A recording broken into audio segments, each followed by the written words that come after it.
দেখো, আজকে আমরা ডিসকাস করছি নট অনলি বাট অলসো আমরা কি করে ইউজ করব।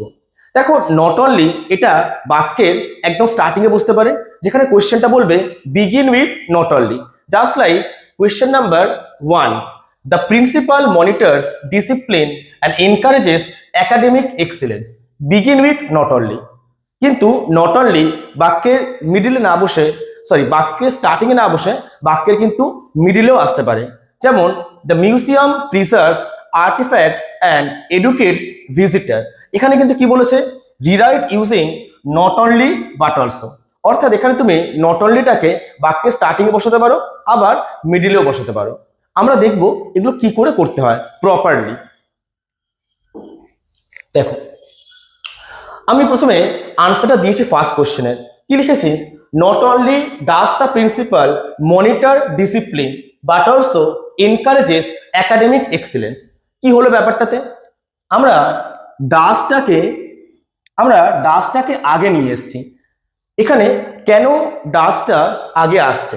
দেখো, এটাই নিয়ম, যখন নট অনলিকে আমরা সেন্টেন্সের স্টার্টিং এ ইউজ করছি, সেই টাইমে আমাদেরকে অক্সিলারি ভার্ব সেটা আগে বসে, তারপরে সাবজেক্ট বসে। অক্সিলারি ভার্ব মানে কোনো ডু ভার্ব হতে পারে, মানে ডু, ডিড, ডাজ। কোনো হ্যাভ ভার্ব হতে পারে, লাইক হ্যাভ, হ্যাজ, হ্যাড। এগুলো যখন থাকবে তখন অক্সিলারি ভার্বটা সাবজেক্টের আগে বসবে।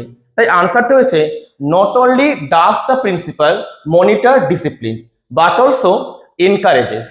এখানে একটা জিনিস একটু ভালো করে দেখো, সেটা হচ্ছে যে the principal third person singular, তাই আমরা এখানে ডুয়ের সাথে ইএস জয়েন করেছি, ডাজ করেছি আমরা, অসুবিধা নেই।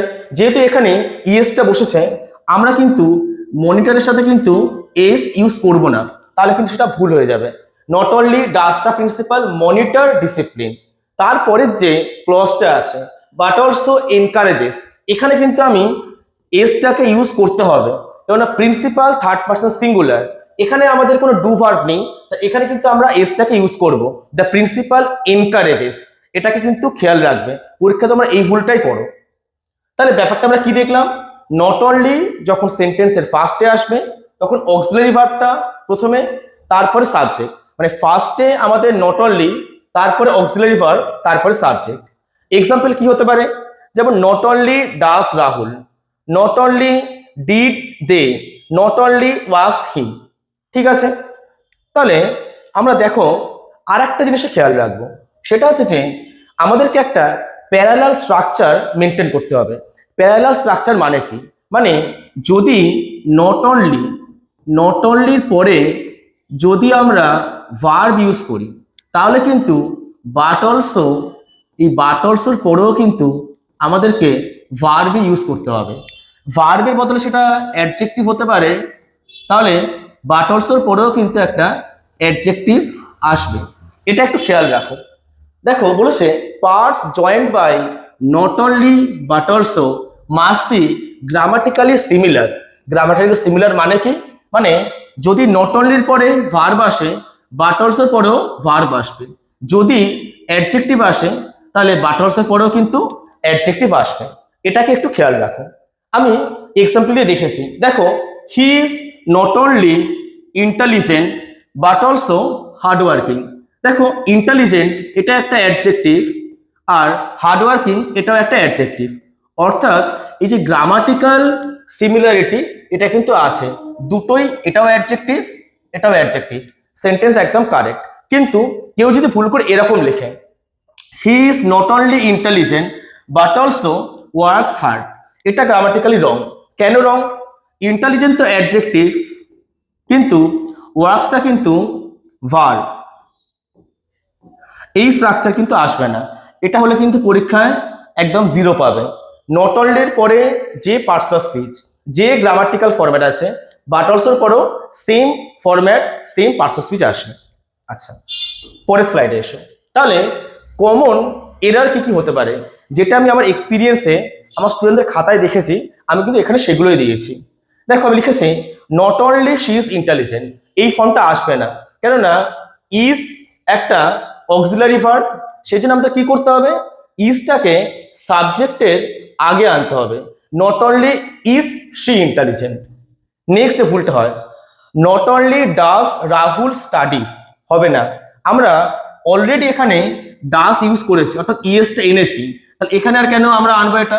তাহলে এখানে আমরা কিন্তু এই ভার্বের ফর্মটাকে চেঞ্জ করতে পারবো না, ওটাকে আমাদের স্টাডি রাখতে হবে। আমরা এখানে এটাকে কি রাখবো? স্টাডি।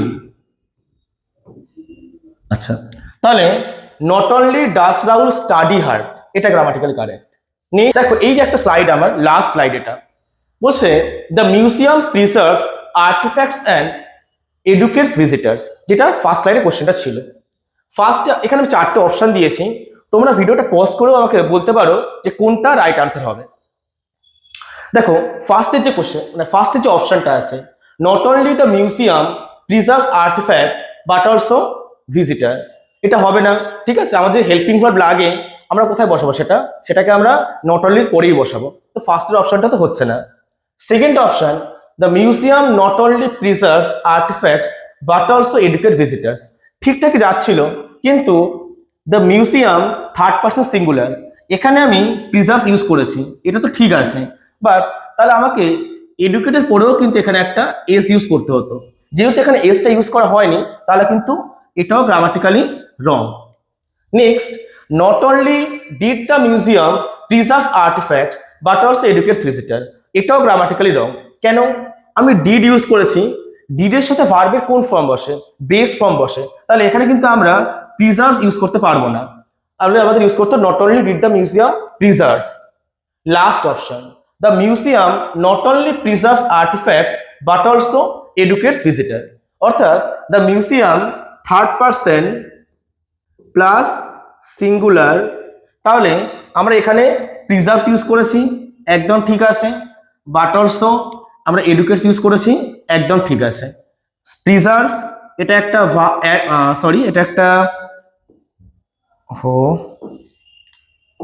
এটা একটা ভার্ব, সেই সঙ্গে সঙ্গে এডুকেটস এটাও একটা ভার্ব, ব্যাস হয়ে গেল, এটা আমাদের আনসার। আমি একটা কোশ্চেন দিয়েছি, এই যে সেম কোশ্চেনটা, the museum preserves artifacts and educates visitor, যদি এটাকে নট অনলি দিয়ে স্টার্ট করতে হয়, তাহলে এটার আনসারটা কি হবে? তোমরা কমেন্ট সেকশনে বা আমাকে আলাদা করে পার্সোনালি এই আনসারটা আমাকে লিখে পাঠাবে। আর তোমরা আমাকে এটাও বলতে পারো যে নেক্সট তোমরা ট্রান্সফরমেশনের কোন একটা সার্টেন বিষয়ে তোমরা একটা হেল্প চাও, যার উপরে আমি ভিডিও বানাবো। Thank you.